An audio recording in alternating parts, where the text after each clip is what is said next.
Happy Friday, everyone. My name is Alan Hutson. I'm a shareholder in the Labor and Employment Group at Crowe and Dunlevy.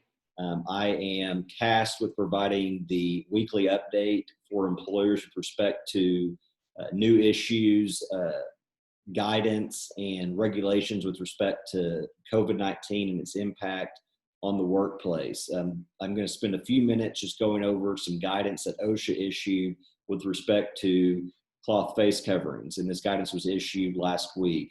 And in keeping with OSHA's practice of trying to ensure that employers and employees know where they stand with respect to workplace safety issues related to COVID-19, OSHA made clear to employers and employees that cloth face coverings are not personal protective equipment. They are not PPE, and therefore the PPE standards and regulations do not apply.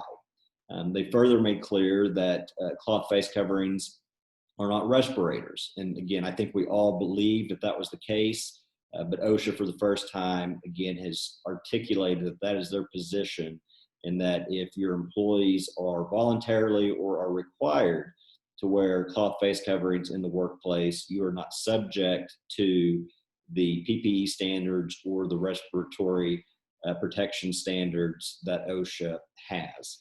They further said that surgical masks, if they are being used for source control, are not PPE, and therefore you're not required to follow the PPE standards. And source control would mean that if the wearer of the mask is only wearing it to protect coworkers or other individuals from potential spread, then it's not PPE. If your employees are wearing surgical masks for some other reason, for instance, in a hospital setting, where the purpose of the mask is to protect the wearer from being exposed to viruses or other hazardous materials, then it may be PPE, and you may be required to follow the PPE regulations and standards.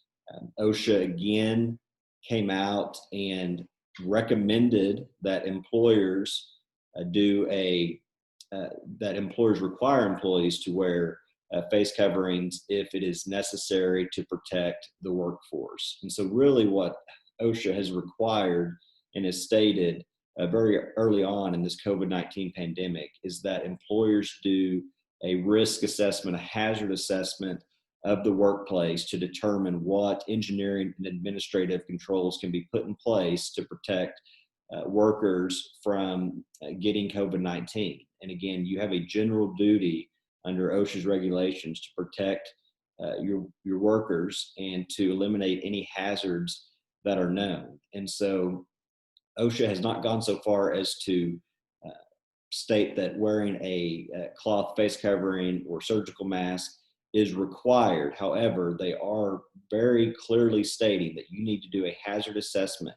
And if you cannot implement engineering and administrative controls that protect your workers, that you may need to implement a policy that requires cloth face coverings or surgical masks in the workplace. They also made clear that even if you are requiring employees to wear a cloth face covering or surgical mask, that does not mean that you should stop social distancing. I think the OSHA has made clear, I think the CDC has made clear that the best thing you can do is social distance to help limit the spread and exposure to COVID-19. Lastly, OSHA again reminded employees and employers to ensure that if you are wearing a cloth face covering or a surgical mask, to keep it clean. If it's soiled, you need to get a new one or you need to wash it.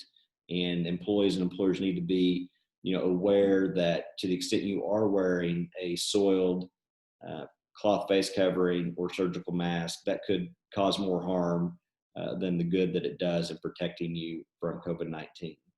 If you have any questions or concerns about anything related to COVID-19, any of the guidance that OSHA has issued over the last couple of weeks, please reach out to someone in the Labor Employment Group at Crowe and Dunlevy, and we'd be happy to walk you through those issues. Everybody have a great weekend, and we will see you next week.